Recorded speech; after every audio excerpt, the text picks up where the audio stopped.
This program is co-sponsored by Serets Overseas Limited. Serets stands for quality products. Plot number 129 Tarapur MIDC, Boisar, Maharashtra 401506. नमस्कार दोस्तों, आपका स्वागत है आज के कार्यक्रम शाम के साथ आज की बात में। दोस्तों, जैसा कि आपको पता है, यह कार्यक्रम केसीएन हेडलाइंस के द्वारा प्रतिदिन सायंकालीन दिखाया जाता है। इस समय हम दिन भर की चर्चाओं के साथ एक विषय पर चर्चा करते हैं, जिसके लिए हमारे साथ विशिष्ट व्यक्तित्व, विशिष्ट अतिथि होते हैं। तो आज स्टूडियो में हमारे साथ हैं वरिष्ठ साहित्यकार, सामाजिक कार्यकर्ता, मुंबई गोरेगांव से डॉक्टर कृपाशंकर मिश्र जी। डॉक्टर साहब, आपका हार्दिक स्वागत है स्टूडियो में। धन्यवाद आदरणीय नंदन जी। आज जो हमारा विषय है, वर्तमान स्थिति में स्वास्थ्य को लेके समस्त देश भर में या कह लीजिए संपूर्ण समुदाय में, चाहे वह उच्च वर्ग हो, निम्न वर्ग हो, मध्य वर्ग हो, सब जगह समस्याएं ग्रसित किए हुए हैं। स्वास्थ्य को लेके, वर्तमान स्वास्थ्य व्यवस्था पे हम आपका कुछ सुझाव चाहेंगे, मार्गदर्शन चाहेंगे। धन्यवाद आदरणीय नंदन जी। केसीएन हेडलाइन को बहुत बार मैं धन्यवाद और दिल से साधुवाद देता हूं कि आपने स्वास्थ्य जैसे इतने ज्वलंत प्रश्न को, जो समाज के जड़ से चेतन तक में व्याप्त है, ऐसा नहीं कि जीवन में आप देखिए पर्वत, नदियां, पृथ्वी, सब पर यह आपत्ति और विपत्ति आई है स्वास्थ्य को लेकर के, वो स्वस्थ नहीं है। आप जोशीमठ में अभी देख रहे हैं प्रकृति का जो विनाशकारी एक ये हुआ है कि धरती खिसकने लगी है, ये उसकी अस्वस्थता ही है। हम लोगों ने उसे इतना अस्वस्थ कर दिया है कि ये स्थिति आज हमें देखने को मिल रही है। बिल्कुल। तो मेरा स्वास्थ्य को लेकर यह मंतव्य है कि जब तक लोगों में जन जागृति नहीं आएगी, स्वयं के प्रति जागने की, विवेक से रहने की, नियमित और स्वच्छता से रहने की, बहुत सारी दिनचर्याएं ऐसी होती हैं। आप जानते हैं कि पहले गांव या ऐसे बहुत दूरी पे रहने वाले, पहाड़ों पे रहने वाले, या जहां पर सरकारी सुविधाएं बहुत अच्छे से नहीं पहुंच पाती, वहां एकमात्र साधन होता था कि स्वयं का परहेज और दूसरी जो उपलब्ध जड़ी बूटियां या पेड़ पौधे हैं, उनसे अपने स्वास्थ्य की रक्षा करना। नियम से उठना, नियम से खाना, नियम से जागना, नियम से सोना, नियम से कार्य करना, सारी चीजें हमारी दैनिक वृत्ति में नियमित होनी चाहिए। आज हम अनियमितता के शिकार हो गए हैं। तो पहला तो हमारा मूलभूत जो दुष्प्रभाव हो रहा है हमारे जीवन पर, डॉक्टर वो बड़ा कुप्रभावी है। डॉक्टर साहब, हमने इसको क्रमशः लिया है और हम आपसे क्रमशः ही इसका जवाब चाहेंगे। जैसे हमने प्रथम क्रम में लिखा है कि परंपराएं हमारी जो थी, वह हमारे स्वास्थ्य से किस तरह से संबद्ध थी, वहां से हम शुरू होंगे, फिर विकास पे आएंगे, फिर सरकार की वस्तुस्थिति देखेंगे, फिर पर्यावरण पे आएंगे। तो हमको सबसे पहले आपसे ये जानना है कि जो हमारी परंपराएं थी, आज से 25 साल, 50 साल, 100 साल पहले बीमारियां इस कदर नहीं थी भी तो उसको घरेलू उपाय कर लिए जाते थे। जो उस समय की बड़ी बीमारियां थी, आज वो बहुत छोटी बीमारियों के रूप में रह गई हैं, और आज जो बड़ी बड़ी बीमारियां आ गई हैं, उसका कोई विकल्प नहीं है। आर्थिक रूप से भी विकल्प नहीं है, दवाओं के रूप में भी विकल्प नहीं है। तो हमारी जो परंपराएं थी, उसको हम कहां से जोड़ सकते हैं कि हमारे स्वास्थ्य में उससे काफी लाभ था? मैं ऐसा समझता हूं कि आप भी और मैं इस समय 67 को क्रॉस कर रहा हूं, आप लगभग 45 को क्रॉस कर रहे होंगे। तो दोनों ही लोग इस तरह से हैं कि 40-45 वर्ष की अवस्था को हम पार कर रहे हैं। और अगर इसके पहले 40-45 वर्ष पहले अगर हम अपने स्वास्थ्य को लेकर अपनी परंपराओं पर दृष्टिपात करते हैं, आप बताइए कि आपका जन्म घर में हुआ था कि किसी हॉस्पिटल में हुआ था? घर पे ही हुआ। आपके जन्म के घर में हुआ। दूसरी बात कि वही समाज के 4-6-10 लोग दाई माँ जैसे आती हैं और उनका प्रजनन होता है, बच्चे पैदा होते हैं, बच्चे पढ़ते हैं, बढ़ते हैं, आगे जाते हैं। तो ये बेसिक आप ये कह सकते हैं कि आधुनिक व्यवस्था के तहत जो हमारी परंपराएं थी, उसमें आधारभूत जो व्यवस्थाएं थी, जो लोगों की सोच थी, जो लोगों के क्रियाकलाप थे, उसी से स्वास्थ्य का नियोजन किया जाता था। स्वस्थ पानी हो, स्वस्थ, आप देखें रसोई, जब आप पैदा होते थे तो 9 दिन तक माताएं जो हैं घर से बाहर नहीं निकलती थी। वहां पर बाहर जो ये होता था, धूप होती थी, उसकी धुएं की धूप की जाती थी कि जिससे कोई बाह्य नेगेटिव जो प्रवृत्तियां होती हैं वो अंतर में उसके प्रवेश न कर सके। और 9 दिन तक उनका बहुत विधिवत संरक्षण किया जाता था, जच्चा और बच्चा दोनों का। उन्हें आप हल्दी, गुड़ और इन सब से मिला हुआ काढ़ा पिलाते थे। तो ये सब एक तरह की औषधियां ही होती थी वहां, जिससे जच्चा भी स्वस्थ होता था और बच्चे के लिए मातृका स्तनपान, दुग्धपान जो कराया जाता था नियमित, जिस पर कोई बुरी दवाइयों का असर नहीं होता था, वो हमारी परंपराओं से मिलने वाली जड़ी बूटी थी, थी एक तरह से। माँ का दूध बचपन में अगर बच्चे को न मिले तो आप बच्चा कैसा होगा आप समझ सकते हैं। मैं एक लाइन इसके लिए कहता हूं, तिफल में बू आए क्या माँ बाप के, तिफल में बू आए क्या माँ बाप के एतवार की, दूध तो डिब्बे का है, तालीम है सरकार की। वाह वाह, बहुत माँ बाप के संस्कार वहां आएंगे कैसे? आ ही नहीं सकते हैं।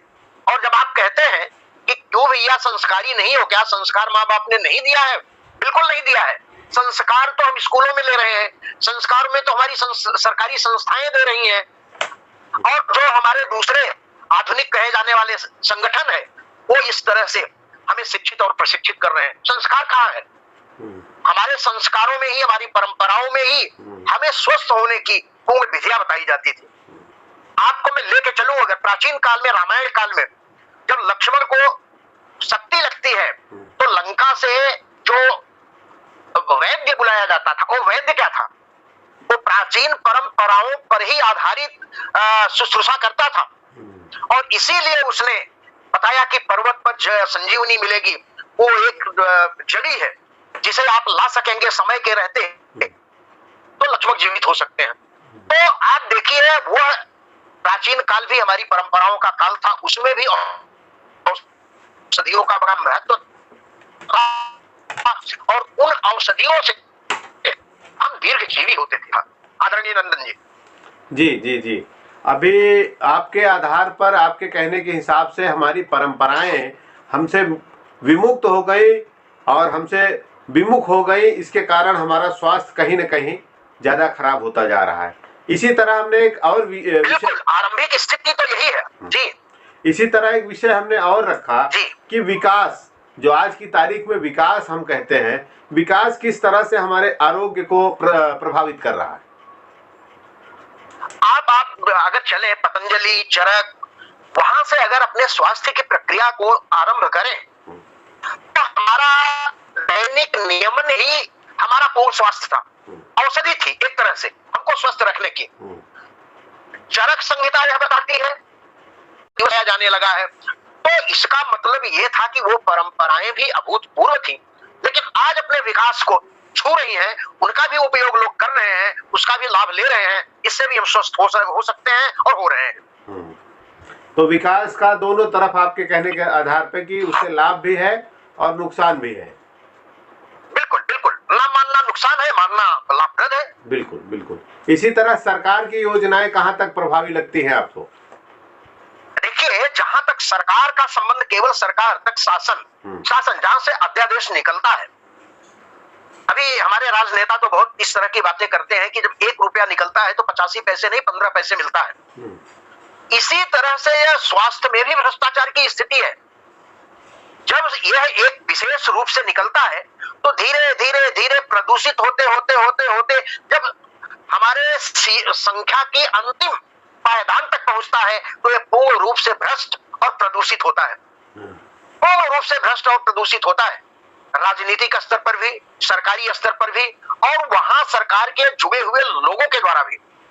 या तो उनसे आर्थिक मानदंड मांगा जाता है, या तो उन दवाइयों को, एक ही दवाइयों को, मैं आपको एक उदाहरण दे दूं कि मैं एक मंदिर में गया था, हार पुष्प लिया और उसको चढ़ाया, और पीछे से वही हार फूल फिर वापस चला आया उसी माली के पास, फिर दूसरा ले रहा है, फिर चढ़ा रहा है, फिर ले रहा है, फिर चढ़ा। ये दवाइयों का कब तक सिलसिला इस तरह से चलता रहेगा कि एक दवाई एक मरीज के लिए वही बेची जा रही है, वो खरीदी जा रही है, फिर बेची जा रही है, फिर खरीदी जा रही है। औचित्य क्या है?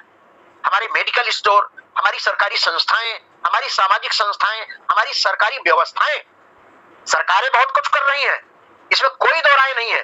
लोगों के जनहित का बहुत ध्यान है उन्हें, औषधि को और उस औषधि के उपयोग के लिए भी बहुत कार्य हो रहा है और बहुत कार्य किया जा रहा है, लेकिन भ्रष्टाचार ने दीमक की तरह सारी व्यवस्थाओं को चाट करके उसे इतना रुगुनित, जर्जरित और प्रभावहीन बना दिया है कि अब वो दुष्प्रभाव में दिखने लगी है। अब लोग कहते हैं वहां जाओ तो लुट जाओ, वहां जाओ तो बिना मरे ही मारे जाओ। तो जीवन है फिर भी आदमी वहां मर के आ रहा है।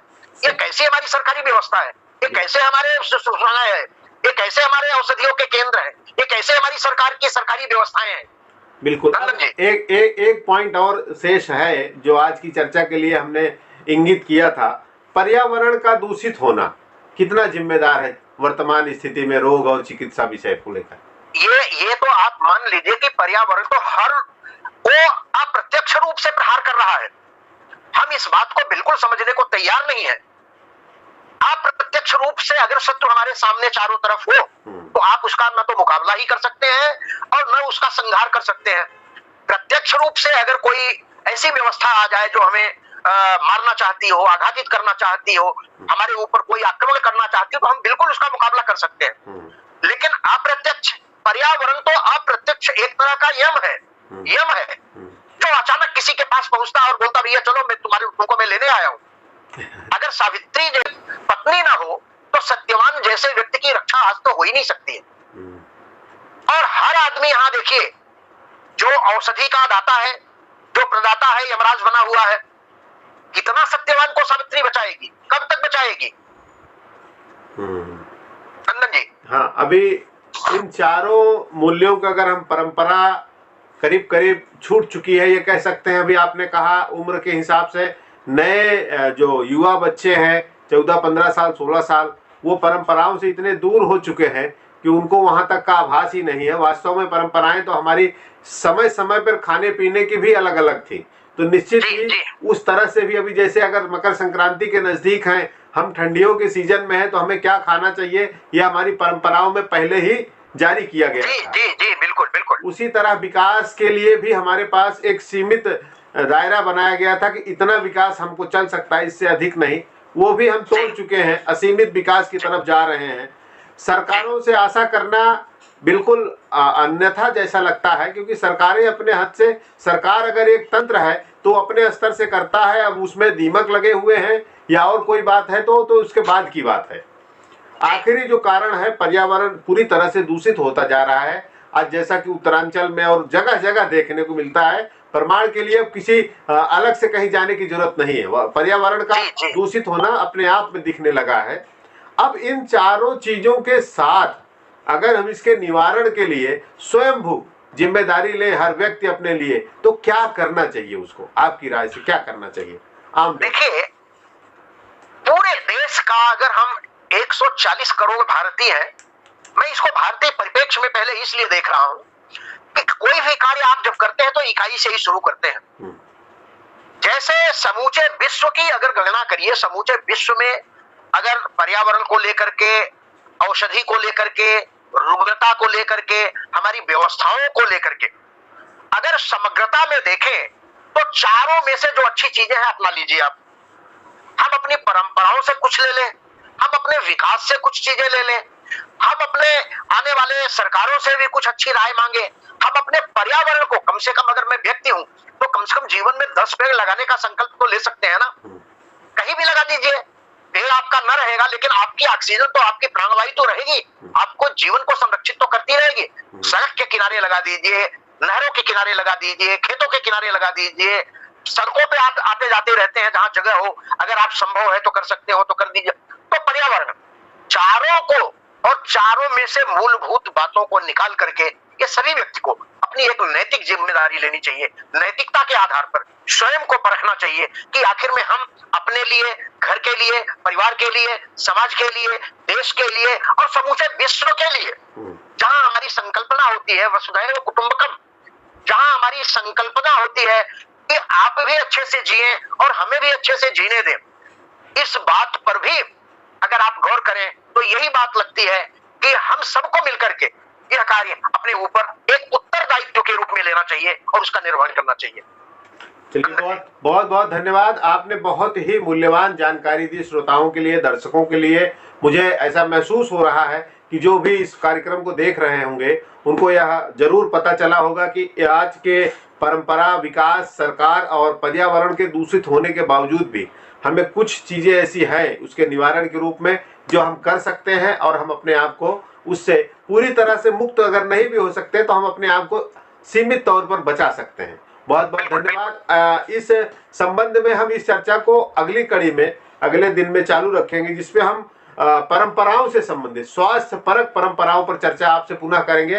पर आज समय हो चुका है और हम विदा लेंगे। आपका बहुत बहुत धन्यवाद, और फिर मैं अगले सेशन में फिर आपके साथ जुड़ूंगा और आपके प्रश्नों का बखूबी उत्तर दूंगा। तब तक के लिए धन्यवाद। धन्यवाद, नमस्कार। This program is co-sponsored by Sunmoon Pharmaceuticals Private Limited. It is involved in the manufacturing of productive pharmaceutical materials, drug intermediates, and 65, Tarapur MIDC 401506. नमस्कार दोस्तों, एशियन हेडलाइंस सच का आईना में देखिए राजनीति, मनोरंजन, बिजनेस, खेलकूद, धर्म और देश दुनिया की प्रमुख खबरें। एशियन हेडलाइंस पर हमारे चैनल को लगातार देखने के लिए सब्सक्राइब करें, बेल आइकन दबाकर अप्रूव करें।